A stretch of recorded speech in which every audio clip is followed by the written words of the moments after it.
Good evening and welcome. This episode is brought to you in part by Silly Linguistics. Enjoy. Victorian Periodical Parade. Granny's Ghost Story.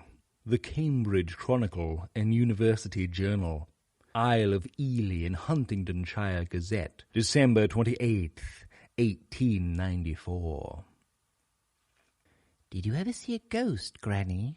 The questioner was one of a group of young people who had been playing hide-and-seek in a large, old-fashioned country house during an afternoon near Christmas, and now, tired with their exertions, had invaded the private sanctum of the dear old lady, whose so-called private room was always public to the juvenile of the house.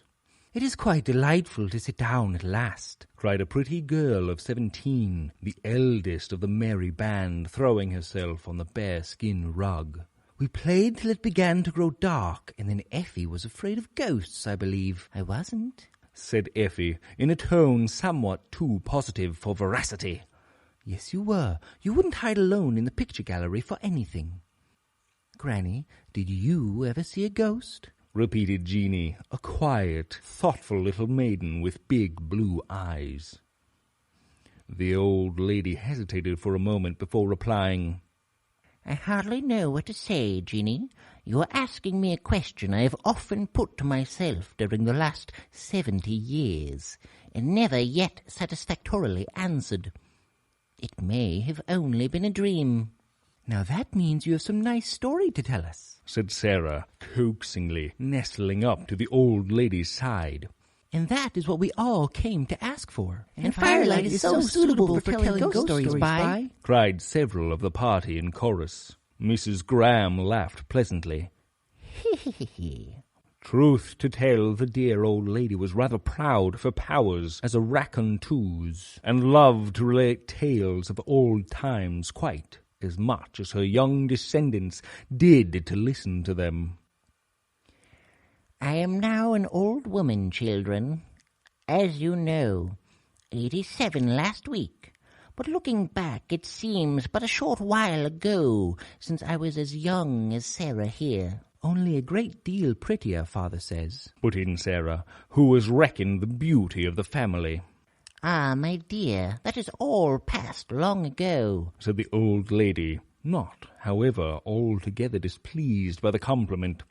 But at least I was a very happy girl, though I had the misfortune to lose both my parents very early in life, and was brought up by a great-uncle, a country vicar, who was immersed in his books, and, though kind in his way, did not trouble much about me. But I had one person left to love and care for me, my darling twin brother George. Some people say that a peculiar attachment exists between twins.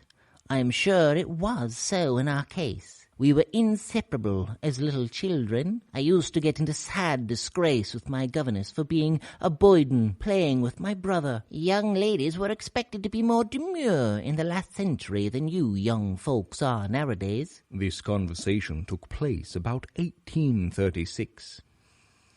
And it was often suggested to Uncle William that I ought to be sent to school to improve my manners.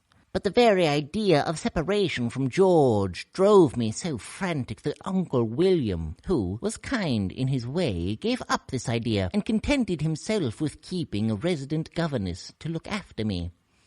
I am sometimes afraid that those poor ladies, I had a good many of them, one after the other, found me a rather troublesome pupil.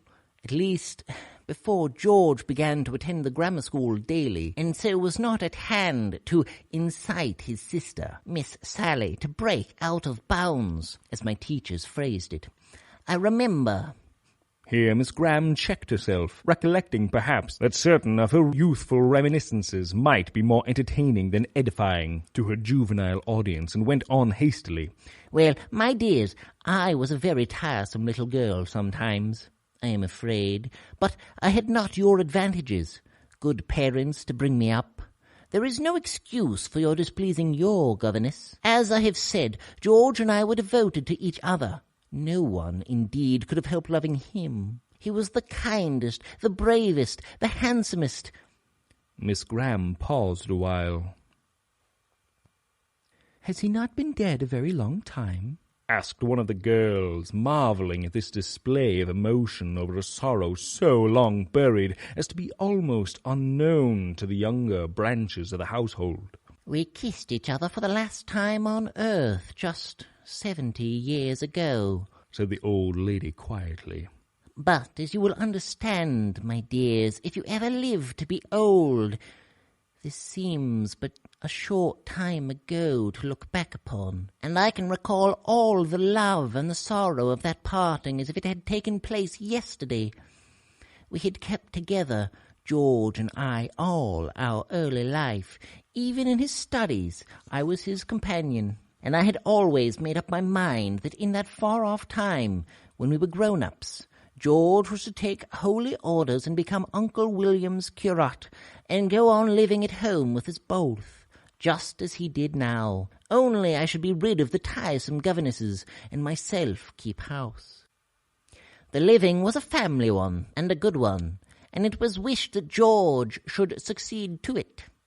But when he was about 13, my brother announced that he had fully made up his own mind about his future career. He would go to sea. This was a terrible disappointment to both Uncle William and myself. Our uncle was far too conscientious a man to attempt to persuade George to take holy orders without a distinct vocation. He was more scrupulous than all relatives were in those days, but he at least wished that George would select some profession which would take him less entirely away from us. Uncle William suggested all manner of other employments, but George was fixed in his choice. Our parish was a seaboard one, and my brother, all his life, had loved to hang about the coast and listen to the yarns of the sailors and fishing folk. Admiral Rodney's great doings were in everybody's mouth then, and nothing would satisfy George but to be allowed to join the fleet. "I shall return away to sea if I can't manage it in any other way, Sally," he would often say to me when he cried and lamented. And so firm was the boy in his resolve that Uncle William, I think, a little afraid the lad might actually carry out his threat, promised, if he would wait a year and work well at school all the time, to do his best to get George an appointment with midshipmen, perhaps in Rodney's own squadron. "Aye, let the lad have his way," said an old retired naval officer who had settled in our village, and to whose tales of flood and fire George had always been an eager listener. "And maybe he'll find that life aboard isn't exactly what he thinks it, and be glad enough, after a voyage, to settle down as Miss Sally here wants him." "I'll never be a landlubber, Captain Morris," flashed George indignantly, and the old sailor laughed and replied, "We'll see, lad, we'll see. You haven't tried the cockpit yet." In our secret hearts, both Uncle William and myself clung to the hope that personal experience of the hardships of a sailor's life would disabuse George of his fancy for the sea, but he kept steadily to his choice of a profession, and Uncle William was forced to keep his word and seek for the promised appointment, which was not difficult to obtain in those days.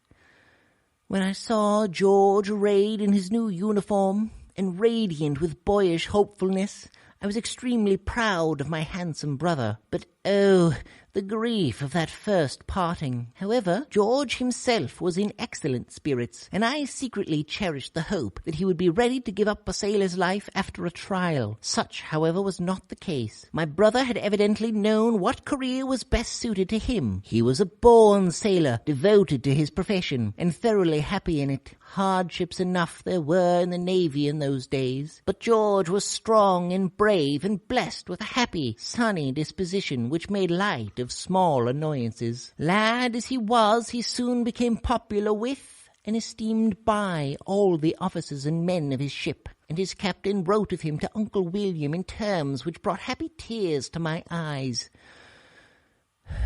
Nearly 3 years slipped away.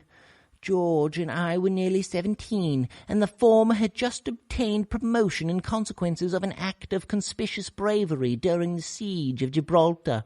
George serving in the squadron which was pressing that fortress from the sea. But our joy at hearing of our boy's valour was dampened by the news that he had been wounded in the engagement. This casualty, however, gave us an opportunity of seeing him again. George's wound, though slight, was aggravated by the warm climate of the south, and he was invalided home for a while. I need not tell you what an ovation my brother received in the village. His youth and strength speedily began to throw off the haunting fever, and the injured arm was soon allowed out of its ailing. Rejoiced as we both were to note his rapid progress towards recovery, convalescence only stimulated George's eagerness to get afloat again as soon as he could. It was useless to cross him. "We must let the lad do his duty toward his king and his country," said Uncle William, though with a stifled sigh. And all too soon, as it seemed to me, our sailor lad was away again, this time with Admiral Kempenfeldt's squadron, though I think he would have preferred serving under one of his boyish idols, Ho O'Rodney. I have heard of an old sailor who, when wishing to give the highest title of honour to a kind benefactor, exclaimed, "Ho, you noble Rodney!"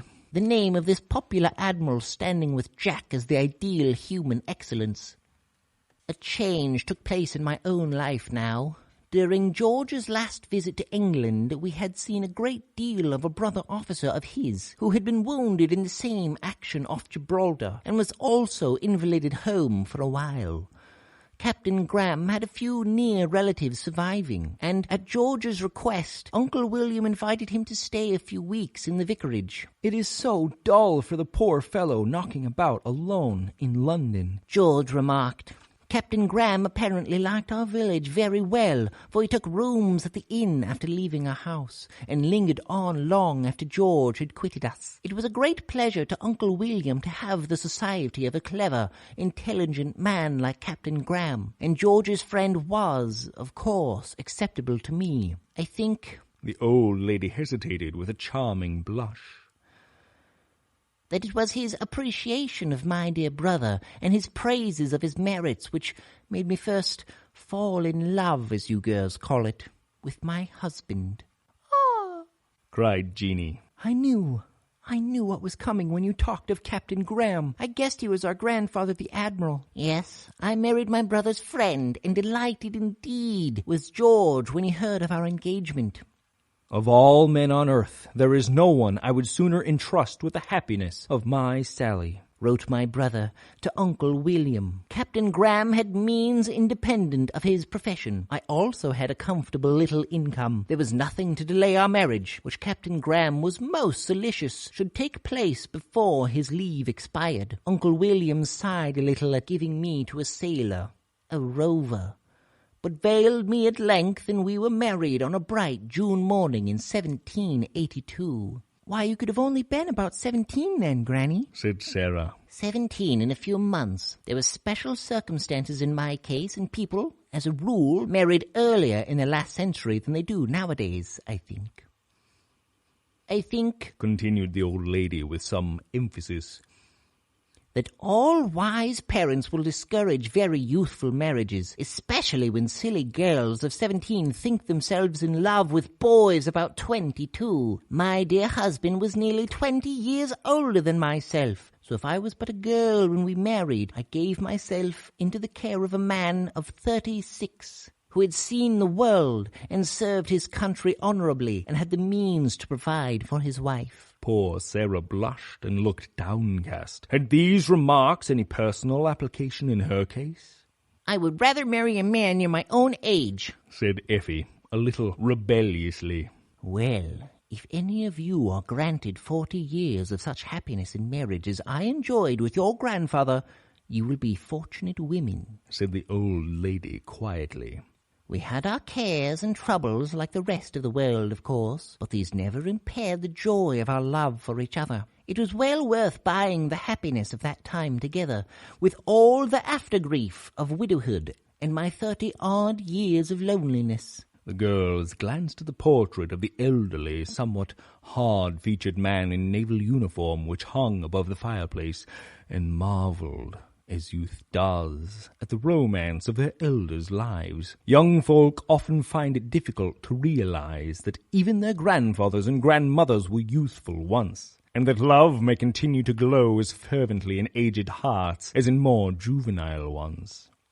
It was a disappointment to us all that George could not be present at my marriage, went on the old lady. It was the more provoking because my brother's vessel was daily expected to arrive at Spithead. It actually did so a few weeks after our wedding. News travelled but slowly in those days. This new invention of railways was, of course, unknown then, and the coaches, owing to the bad roads, ran more slowly than they do now. Captain Graham had taken me to London after our wedding, a great treat to a little rustic like myself, and we were invited to stay with some friends who had known my parents well in bygone years. This was fortunate, for my husband was shortly obliged to travel down to Spithead about some naval business, and I should have felt timid at being alone in strange lodgings. "I shall only be absent for a day or two, Sally," said my husband as he kissed me at parting. "And who knows but I may bring George back with me. His ship may arrive any day." The friends with whom we were staying were most kind and attentive, but I have seldom felt more miserable than I did after my husband's departure. A strange, vague sense of coming calamity, which I could not shake off, oppressed me.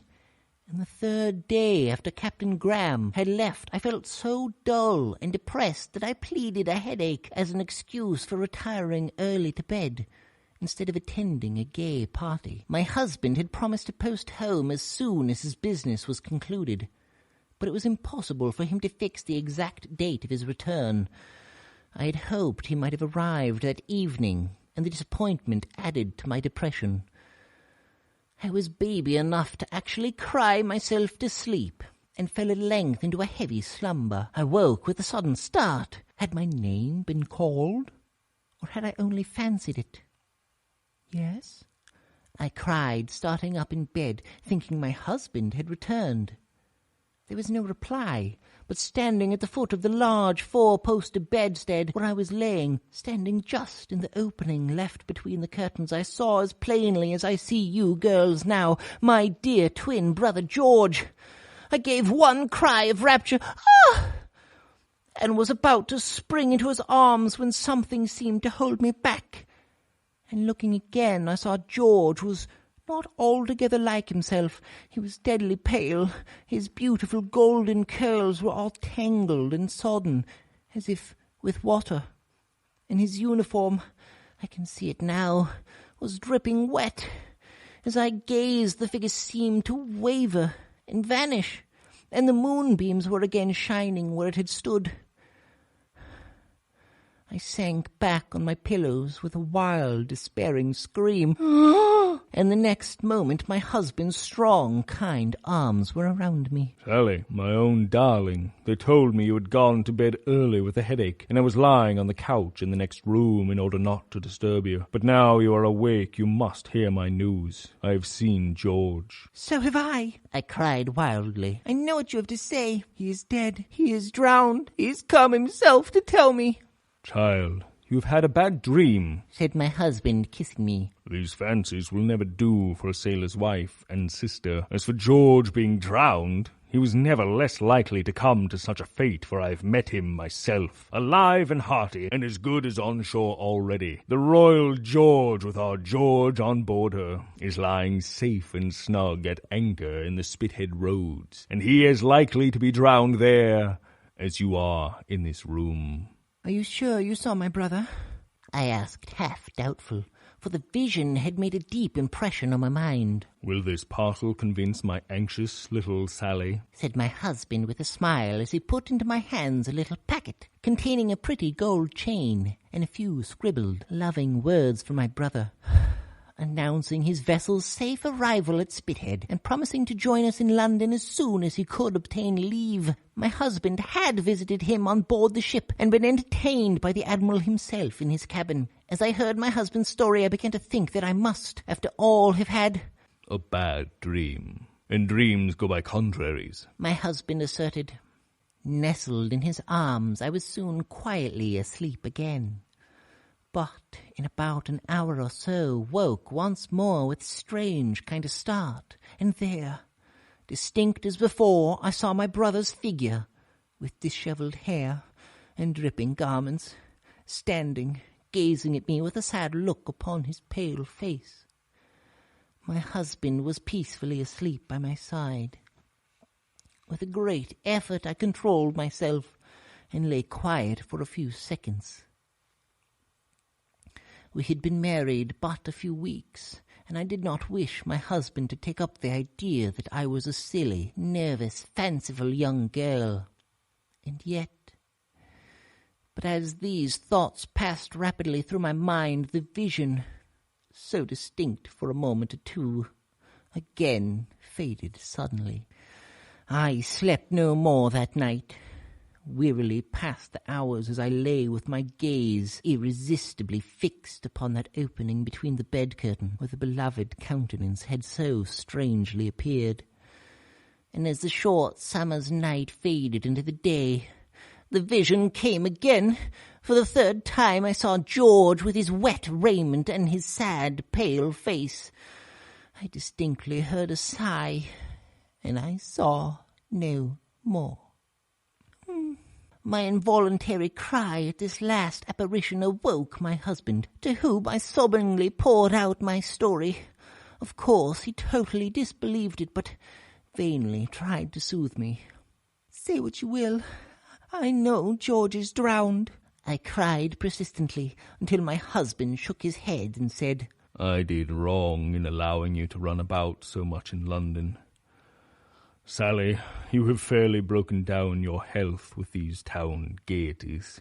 We will wait here until George arrives, and then all go back to the country together, and my little wife will become a reasonable woman again." "We shall never see George again except in heaven," I cried, and my husband argued the point no more, but soothed and petted me, and said I must rest all that day, and so get back to my roses before George arrived to laugh at me for my fancies. "My dears," went on the old lady, "I think most of you know, for I heard her repeating Mr. Cowper's poem, describing the calamity to a governess only yesterday. Many a gallant ship has been lost at sea in storm and tempest, but in this case—" and Miss Graham looked at her young granddaughter. "It was not in the battle, no tempest gave the shock. She sprang no fatal leak, she ran upon no rock. His sword was in the sheath, his fingers held the pen, when Kempfeld went down with twice 400 men," repeated Fanny. "Yes, children, that is exactly what occurred. The Royal George was lying safely anchored in the Spithead Roads on that fatal 29th of August 70 years ago. The Admiral was writing in his cabin, and some of the crew were cleaning the guns on the deck. By accident, or through carelessness, all the cannon had been loosened at once, and then came a sudden gust of wind which shook the shrouds, as the poem says. All the heavy guns rolled to one side. The vessel heeled over and went down suddenly with all hands. It was but an affair of a few moments. All sank beneath the wave, close to their native shore. Down went the Royal George, with all her crew complete." "And none were saved?" asked some of the girls, to whom this story was such ancient history as to be scarcely known. The old lady shook her head. "My dears, how could there be? The vessel sunk at once with every soul on board, and my twin brother, my second self, among them. Evan is as near by water as by land. As a great and good sailor said 3 centuries ago, I believe my sailor boy is waiting for me upon the better shore, and it cannot be many years before I, too, set out on my last voyage. The Blue Peter has long been flying at my masthead. But whether, as your grandfather always insisted, I was overexcited and worried, and thus my head, being full of my brother, I naturally dreamt about him, or whether George's spirit was actually permitted to manifest itself to me on that August night, I have never been able satisfactorily to decide, 70 years afterwards, I still ask myself, was it a dream? Notes. Note 1. Based on historical fact, the HMS George was a 100-gun ship, 900 people, mainly sailors, including around 300 women, and 60 children drowned. 255 people were saved, including 11 women and 1 child. Cowper's poem, The Loss of the Royal George, was written in 1782.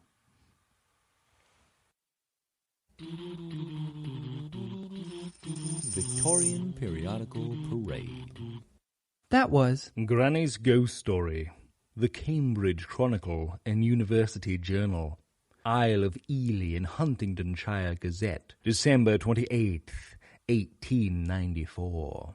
written by Catherine Lord, edited by Johnny Mains, narrated by Owen Curtis, produced for the Victorian Periodical Parade, Season 3, Episode 3. We hope you enjoyed. Be sure to check in to the second half of Episode 3, where Dr. Kari Nixon analyzes and breaks down this story for the modern-day listener. Leave your comments and reviews on podchaser.com at the Victorian Periodical Parade or on Facebook/Victorian Parade. Thanks. Have a great day. Victorian Periodical Parade. Hey, friend, how's it going? Hey, how are ya? Doing all right. How has life been?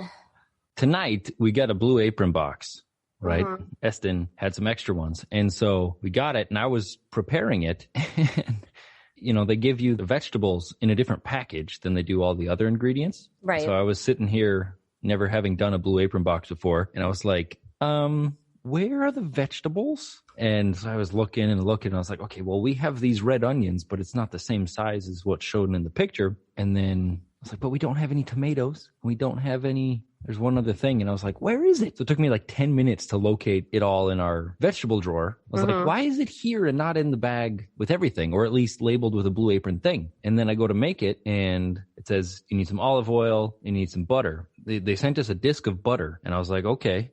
I remember that from those box meals. Right. And I was like, what? This is not what I'm used to. And of course, the butter is tiny letters on the top of it. And I'm like, okay, finally found that. And then they're going through, and they're like, time to make the sauce and the vegetables. And the only time they reference the name of the sauce is like step 1. But then you get to step 4, and they're like, now add ago dolce or whatever. I'm like, what the heck is ago dolce? They clump multiple things together. And so step D of step 1 was to make the sauce. But in step D, they never called it agro dolce.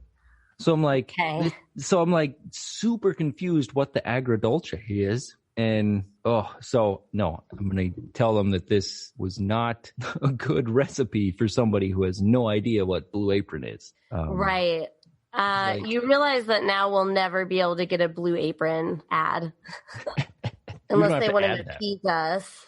Yeah. Well, this is like, we've done a bunch of different box services over the year. Like, we'll go through this period where we decide like that is the solution to all our problems. Yeah. And then after a while, we'll kind of come to the same conclusion that like, I don't know, like a good recipe is still going to be kind of intensive and involved. Yeah. Like, if it's decent at all. And like the simpler the recipes of one of those box service, they're not going to be as good. And so it's not that different in the end from cooking at home. Although sometimes I end up thinking it'll be, because I'm like, well, I don't have to go grocery shopping. Right. I don't have to chop things. But you do. know. I had to chop everything. Oh, you know what? That's true. We do too. And Daniel doesn't like that some of them ask him to use a bunch of pans that if he were just cooking from his head, he would minimize the mess. But even when he looks over the recipe in advance, he can't really mentally adjust skip this pan, use it twice. Yeah. And so he gets I know. I feel like and they don't give you sizes of pans either. They're like, fill a medium pan to 3/4 full water. And I'm like, you could just tell me use a 6-quart pan and pour 4 quarts in it, or 3/4. Yeah. And like the first tray, the oven safe tray that they told me to use, I was like, okay, how big is it supposed to be? And I put in this tiny one, and then I put the rice on top, and I was like, that's going to get pretty close. And then I put the fish on top, and I was like, no, I can get 2 slices of fish on here, and then that's it. And so I had to go find another tray. And so, like you said, I had one extra dish that wasn't the right size. But in a book, they give you the exact pan or tray, and they're like, you need a 14 by 16 square pan that's 2 inches deep. And I feel like at the end of the day, it's like every time we've done those, it's like, I don't know, cooking is just so personal. And I'm not even like somebody who's like all spiritual about cooking, but it's like, these are such petty things we're saying, but it's people are going to all want different things. Right. And I think it's just really hard to make a one size fits all box cooking. Yeah. But speaking of which, I just saw this when I came downstairs to meet you. Sure. It happens to be relevant. Microwave cooking for 1 and 2. Yeah, we have a microwave cooking box in our house too. It's pretty funny. I tried to ask Elizabeth. I was like, "Do you want to use the microwave cooking book?" And she was like, "Heck no." So I was like, "Okay." I mean, I guess it's probably fine, but I would never cook a Cornish hen in the microwave. I just got all these pamphlets. I know. I saw them. They just fell down. Yeah. First, we have. Oh, this is just for Corningware. Nice. Pyrex. Mm-hmm. Put us in your microwave. Microwave oven power setting level guide. Yep. Well, that's nice, right? That gives you every detail for where you're going to have to be. Oh my God. And these are so 80s. Look at I don't know if you can tell, but the placemats are little chipped mirrors. Oh, is that what that is? Or not chipped, but like they're a mirror grid placemat. Right. That's pretty good. Why were the 80s the way they were? I think it was, so the 70s were just figuring out how to be creative, I think. And then the 80s were like, okay, we thought about being creative and now let's really explode. Because I think the 60s were just loose. Oh, are we being creative right now? Blam. You know, and because that's, I guess everybody says that was the drug era. So people weren't controlling their creativity. They were just opening the fire hose, right? And just being like, I'm being creative, maybe. And then the 70s, I think people were being creative. In the 80s, people really focused it, I think, and marketed it. And they were like, how can we make money out of you being creative? Oh, the 80s. Mm-hmm.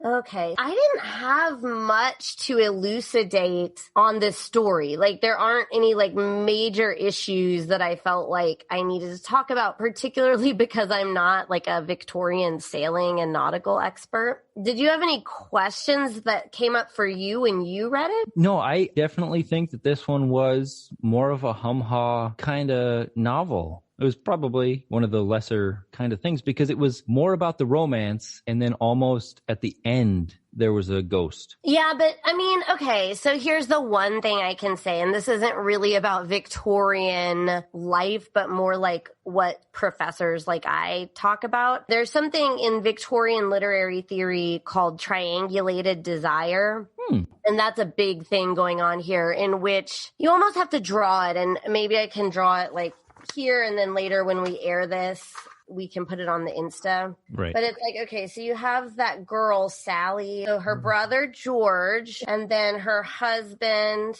and then Sally. And so you have this thing where the husband and Sally are theoretically in a relationship in which they desire each other because they're married. But really, the husband was very first George's best friend. And so the husband becomes like a vehicle through which, and she to the husband becomes a vehicle through which they both project their desire like a prism for the third person.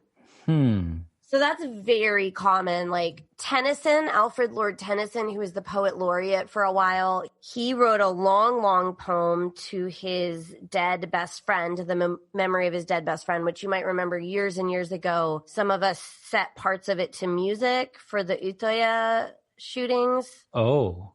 Do you remember that? What was the name of the poem? The poem is called In Memoriam, and I think we just called it Till Minna. Do you remember? It goes like, do, do, do, do, do, do, do. Yes.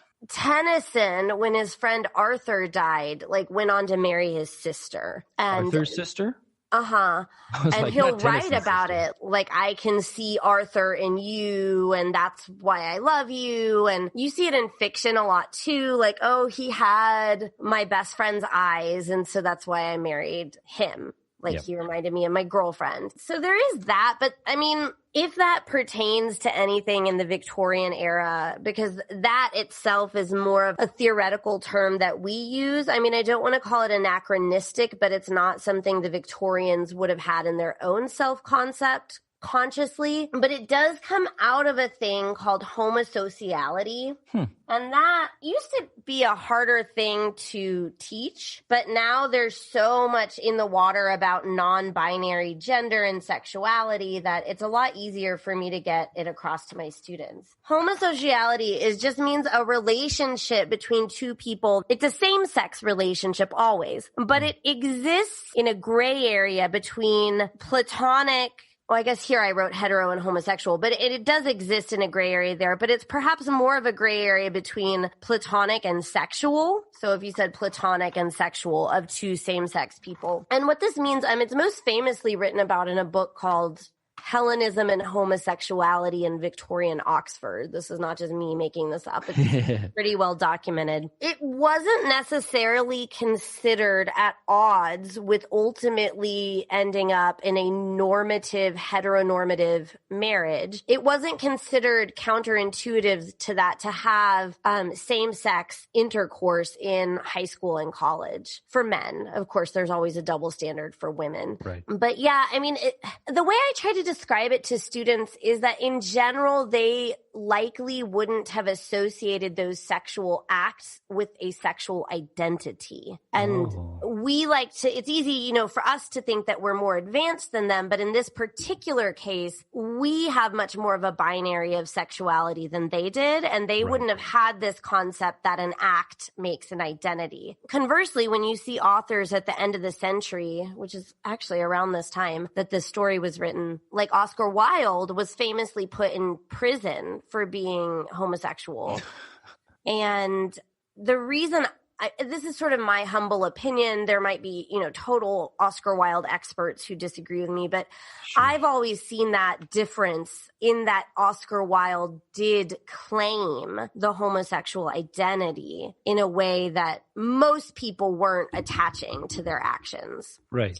Secondly, Oscar Wilde got dragged into a very, very public lawsuit where he had to answer for these things. So some of it I think was a little bit of a don't ask, don't tell policy back at the time. And a lot of this was modeled in Hellenism and Homosexuality. She argues that it's modeled off of Greek models of having. That's what I was going to say. Yeah. Mm-hmm. And they so valued classical Greece that they thought, how could this be wrong for us? So that's really the main thing I got from this is there is a very clear triangulation of desire that is underscored by the fact that they're twins. Like she even says twins have a special relationship. So there's this deeper bond. And then she marries his best friend. Which is interesting. It's like, you're my twin brother's best friend. And so then you're a match for me, his twin. Well, and especially from the perspective of the husband, right?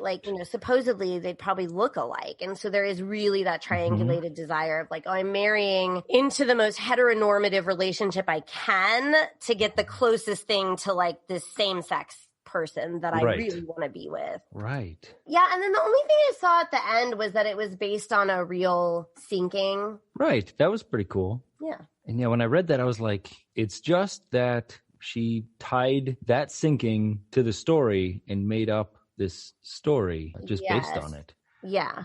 And this to make it a little realer, seem more real or something. I wonder, did Victorians write stories after events in order to get published more easily and be like, this book has a connection to the sinking of the HMS George short story? Probably. Yeah. But I would think this is so. way after. This is 100 years later. Right. But 100 years, there might have been a 100-year celebration of the sinking of it. A lot of people did die on it. Right. Okay. 900 people, 300 women, and 60 children. And then again, to go back to something we've covered in other episodes, this is also a Christmas ghost story, which we've covered, I think, in episode 1 is a pretty common thing. Right. And then when was this 94. version? It was the Christmas. Yeah. Okay. This actually would have only been maybe a year or 2 before Oscar Wilde was put in prison.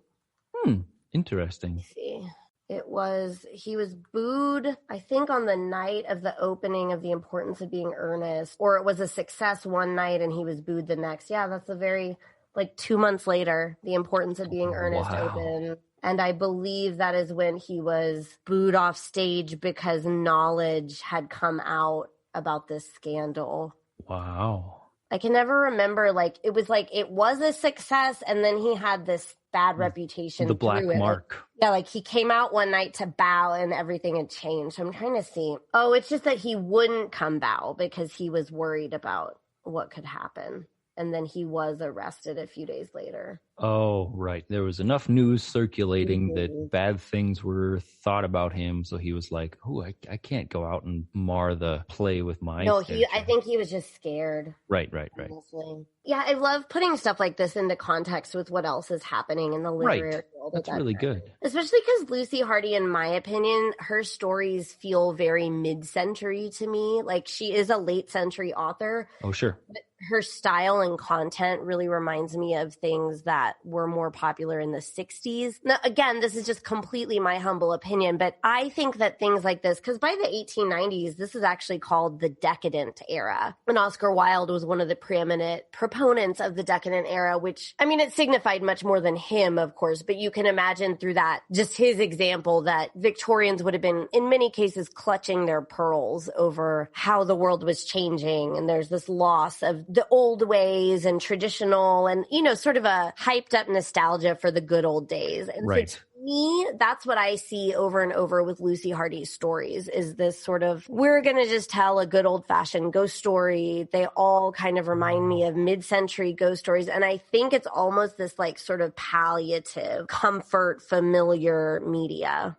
Super Christmas comfort ghost story that used to be told back in the day. Wow. In my opinion, yeah. Yeah. Well, it definitely seems to fit. And that's interesting. I wonder if she heard these stories as a kid and learned them and then read them as she grew up. And then that's where she got her inspiration for writing her own stories was from all the stuff that she heard at Christmas while growing up. Yeah, I wonder. If you think about so Thomas Hardy wrote Jude the Obscure this same year. Oh. The other name for this time period is fin de siècle, which means the end of the cycle. And it's actually the time period I specialize in. And it's marked by just a real excessive pessimism. So just to give you an example, at the end of Jude the Obscure, the titular Jude, his eldest son, who's about 8, hangs himself and his 2 younger siblings in a closet, and the parents come home from breakfast and just find all the babies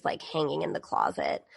In another book, a woman tries to raise her daughter as more of a feminist and pave this new way for women, and the daughter rejects her, and the mother is so distraught that she's lost her only person that she has in life that she kills herself.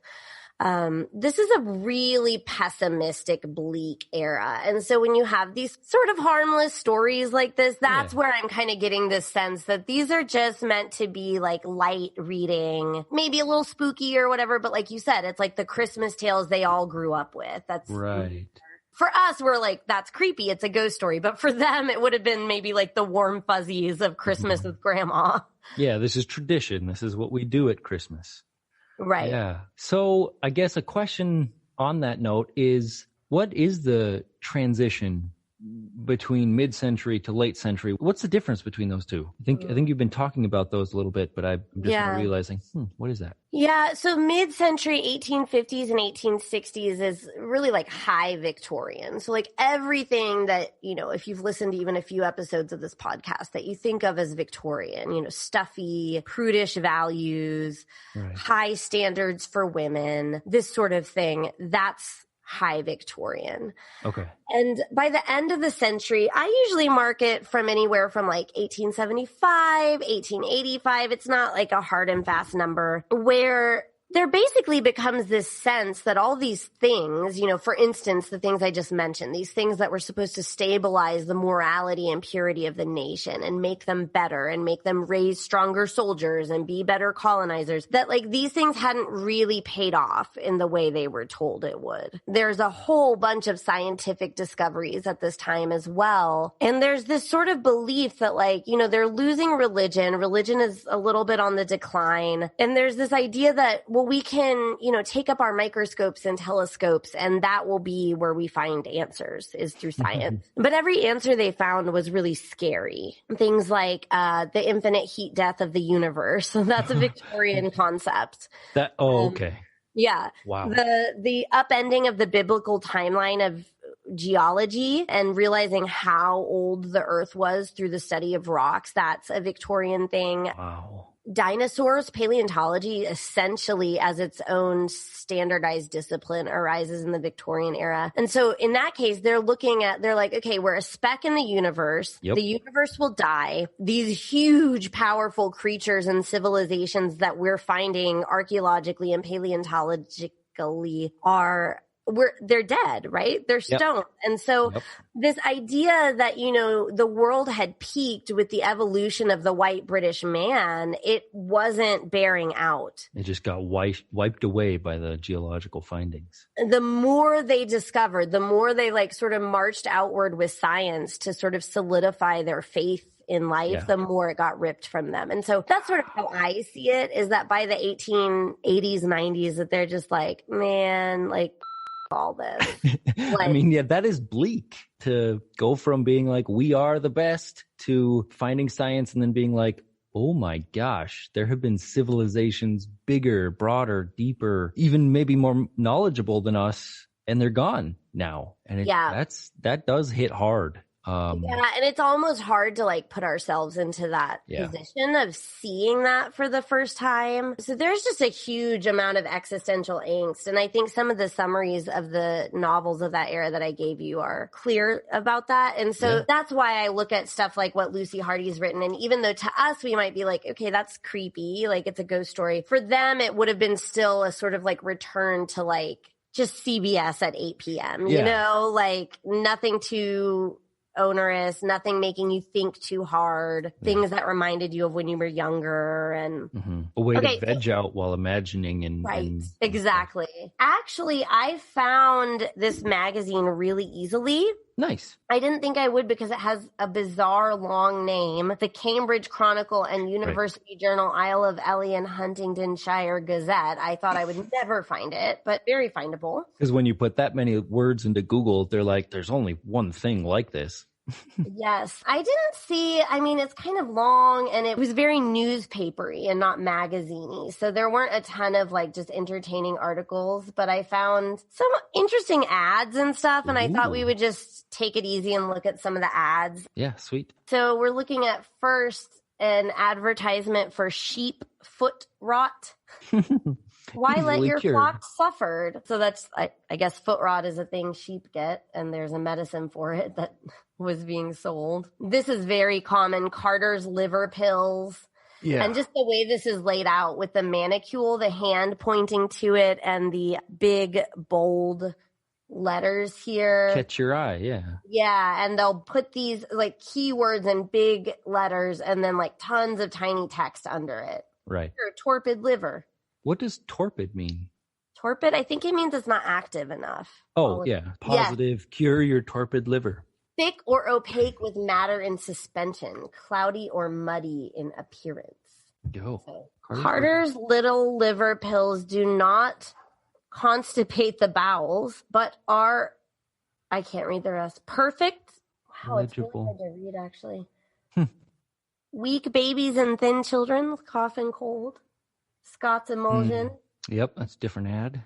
Nice. I like this bookbinders one. That is elegant. They know how to. The women binding the books there. Yeah, that's a really good one. I would have definitely been like, "Ooh, what should we look at that? 4 Post Office Terrace." And then that cool company steam. Yeah, that they've got a nice insignia. Cockle's anti-bilious pills in use all over the globe, free from mercury. Ooh, that must be that science. That's a new development. They were really into mercury as a medicine for a long time. Right. So you're saying the new development is that they found out that mercury is bad for you? These people seem to think so. I actually don't know. Probably by the 90s they did know, but man, they used mercury for a long time, so I don't know. Even after? It's common to do this. Whooping cough, whooping cough, whooping cough, whooping cough. Like I see that all the time where they just like repeat it all the way down. Right. In an ad. Yeah, it's a big thing. What's that advertisement show that was talking about the 50s? The 50s advertisers? Mad Men? Mad Men, yeah. Mad Men talked about that, where it's like if you repeat something over and over, it gets people's attention because they're like, why am I reading this multiple times? And then they get sucked in. So it's funny to know that. Also with the mercury, they kept using it for Wizard of Oz and they killed one of the Tin Men. I think it was one of the play versions of it. Because it was what made his paint gray and metallic. And so he died because it actually clogged all of his pores. And so nothing could get out. And so that's crazy, especially if it must have been a niche where these guys were like, mercury is not good for you. But then, of course, everybody pay grade above them was like, we use mercury in everything. So mercury is fine. I was actually looking at the time and I tried to read the puzzles. Yeah. So we found these last episode and we thought they were really fun. And so what people would do in this magazine, The Ludgate, is they would write in their answers. And I guess the top winners would get a book. You're not going to get a book, but you can try to write the answers. So we'll post these every episode and then we'll post the answers the next time. I'm going to read them slow, but they'll be posted as well. 4 persons, A, B, C, and D, go for a walk around a small park. A walks at the rate of 5 miles an hour, B at 4 miles, C at 3 miles, and D at 2 miles an hour. The path round the park is exactly 1/3 of a mile. They start at noon and agree to go home to lunch whenever all 4 meet for the 3rd time at the park gate, which is the starting point. When do they go to lunch? Okay, next one. Place the figures 1 to 9 in 3 rows so that if added up or down, across or from corner to corner, they shall always make 15. People who are good at Sudoku will. I was going to say it's like a Victorian Sudoku. Here where we get to the plays on words, I bet. What is the keynote to good manners? The next one. What English word contains the letter I 5 times? Mississippi. I think that's 4. When were walking sticks first introduced? Why is a telegram like a river? When does a lady consider the rain is too familiar? Okay, so now I'm going to start looking every time we do these to see if the images are clues. Yeah. I'm not sure if they are or not. Like Cupid and an angel and a woman sweeping and a guy with a spear. He's got pointy shoes like an elf. Mm-hmm. Yeah, it's a trefoil. Okay, I'm going to let you go back to your family and I'm going to go finally see mine. I was at a webinar all day until just now, so haven't got to see my babies. Cool. Well, yeah, good to chat. See you on the next time. Thursday. Cool. Bye. Bye-bye. Victorian Periodical Parade. That was the second half of episode 3, where Dr. Kari Nixon analyzes and breaks down Granny's Ghost Story for the modern day listener.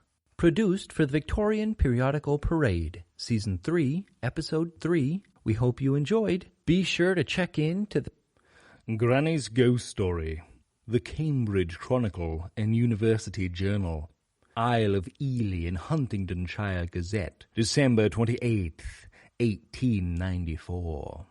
Written by Catherine Lord. Edited by Johnny Mains. Narrated by Owen Curtis. Leave your comments and reviews on podchaser.com at the Victorian Periodical Parade or on Facebook /Victorian Parade. Thanks. Have a great day. Victorian Periodical Parade. Whoa, the answer to that visual puzzle is wild. Yeah, I was thinking it's gonna be wow. insane. I would have never come up with that. Okay. Why is a nail fast in the wall like an old man? You're not going to get any of these because Victorian riddles are very odd. Like, they're so weird. But the point is to make everybody laugh while you think it through. Go. Because the more you pound on it, the more likely it's going to get bent, out of shape. If you hit it, it yells loudly. You're thinking like a Victorian and naming really obscure things. I like it. They're broad-headed, but skinny. Sharpened to the point. Victorian. Ooh. Getting warmer, my friend. Oh, darn it. You have 12 seconds. You're good. Yeah. They start out straight, but then I don't know. Okay. Because it is infirm. Oh my God, Victorians. Infirm. That is such a bad joke. What? But Do you what is? get it? Okay. I mean, yes. An old man is infirm. Yes, and why is a nail fast in the wall? Because it is in there firmly, right? Oh, Right. Okay. Yeah. So it's so just bad. a huge pun. Yeah, That basically technically a all Victorian the jokes pun? all the jokes I ever see in magazines like this, they're all really bad puns. Okay. Well, that'll help me with future riddles. You're gonna get better. Okay, ready? Sure. When does 2 and 2 make more than 4? Go. When it's two couples having children. When does 2 and 2 Make four? more than 4. Right, make more than 4. 2 and 2. Gosh, that's weird. 2 and 2. So like to and fro. 2 and 2. 2, 2. I don't think ballerinas had anything to do with this. 7 seconds. Yeah, 2 and 2. When you just keep saying 2, 2, 2, 2, 2, 2, 2. You got pretty close. When they make 22. Darn it. Yep. They're so annoying. Like, you hear it and you're like, Yep. that is so cheesy and not even a very good riddle. No, but I mean that's what my kids do all the time too. I think Philip was doing that. So he like says, "Here's 2," and then he holds up 2 on both hands, and he says that this is still 2. And it's like, yes, that's true. That's 2 on your right and 2 on your left. But if you hold them up at the same time, that's actually 4. But he's not even 3 yet, so counting and adding is not in his world. So yeah, 22. Okay. Shoot. Why is a joke like a chicken? Why is a joke like a chicken? Joke like a chicken. Even I don't get this one. Sometimes the egg comes first. Sometimes the egg comes before the punchline. Joke like a chicken. This is weird. I don't understand it. Something about strangling it or plucking it or chicken. And you eat chicken for dinner. You have chicken at a dinner party, and you tell jokes at a dinner party. Yeah, it's gonna be super weird. Oh my gosh. Okay, I had to look this up. I was so confused. They both contain a merry thought. Like MERRY. Okay. Right. Apparently, merry thought is I don't know if it's a British or archaic British word for the wishbone. Oh, come on. I know, yes. Like you couldn't. What? Never. Of course, a joke has a merry thought, but. I know. I was so confused. I had to Google merry thought chicken. I was so confused. I know. Victorian riddles just always make me mad. Well, but exactly. We're not living in their day and age, so we don't use merry thought as a word. I know. So you couldn't have gotten that one. No. Good. All right. Okay. What is it which the more it is cut, the longer it grows? What is it that which the more it is cut, the longer it grows? Your hair? Think about like construction. More it is cut. So there's concrete and construction. Oh, the budget, the Ooh, nice, but no. money. The more it is cut, the staff. No, construction, dude. Oh, right. Like things you actually make. Oh, like a chair or a ladder. Or What is cut? Just like a board. Building? No. a ditch. Gosh, darn it. That's a pretty good one. Oh, that one's good. Yeah. Yeah. The more it is cut. Except, I mean, I wouldn't say you cut a ditch. Well, probably they did. That's the lost in translation bit. Right. But maybe they did it just because it is confusing in the riddle. Just enough to. Yeah. And again, it might be something about themselves where they're like, I'm going to make a riddle that you're not going to be able to get until I tell you it. Right? Do you think that's a part of their hubris? I mean, I feel that when I look at them, but Okay. I am seeing here in the answers that it says the following are the names and addresses of the 5 winners in Puzzledom in the April issue, which is what we're doing, to whom the 3 volume novels have been sent. So, like, there were winners that got prizes. So I guess not. Well, this is why I love this. You have to use the context to understand. And, like, we're all still learning okay, this next one I'm really confused by. Okay. What am I? I am neither fish, flesh, nor fowl, yet I frequently stand on one leg. And if you behead me, I stand on 2 legs. Behead me again, and I stand on 4 legs. Oh my God, that's really hard. It's a decent riddle, because I know the answer. Well, it's something that falls over every time you cut it in half. And then it just keeps going from like this, which is one straight line, to a triangle, and then you cut it in half, and now it's got. Does it go from 1 to 2 to 3 to 4? 2 legs. 1 to 2 to 4 legs. 1 to 2 to 4. Each time you behead it.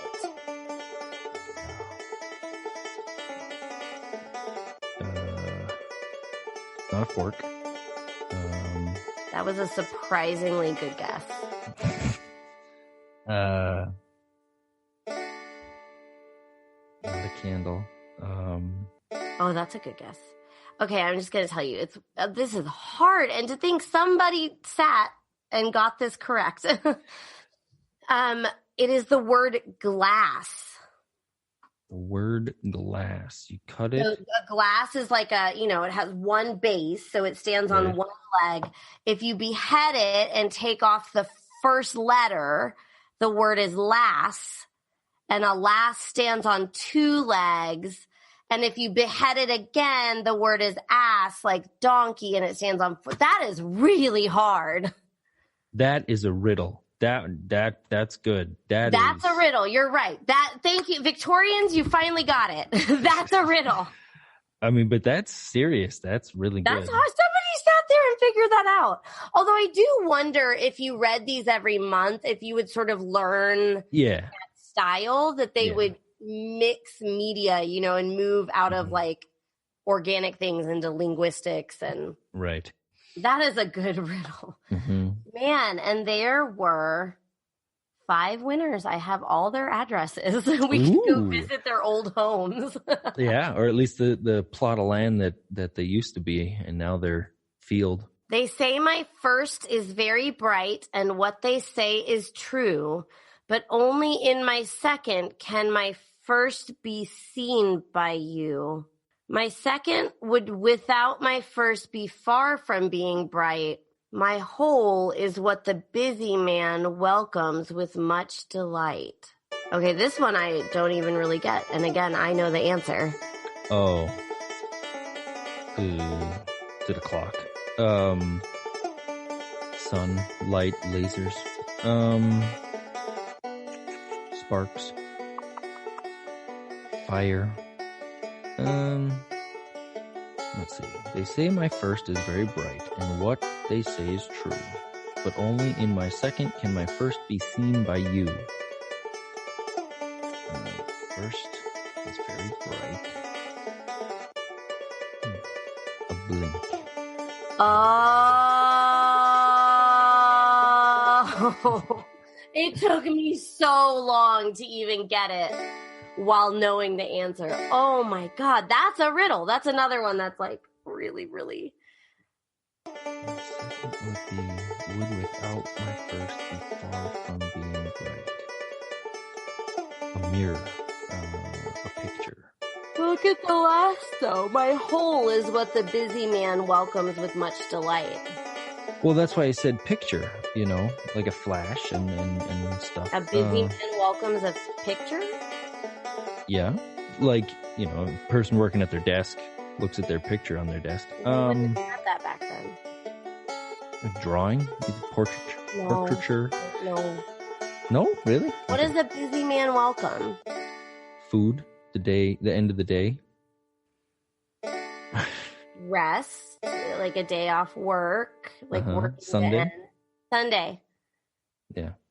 They say my first is very bright, sun. But only in my second, in the day, can the sun be seen. That's good, yeah. And Sunday is oh my God. Those are, like, those last two, it's like, those are like, you're right. Like, those are all the things that make up the best riddles, and they are hard. Victorian Periodical Parade.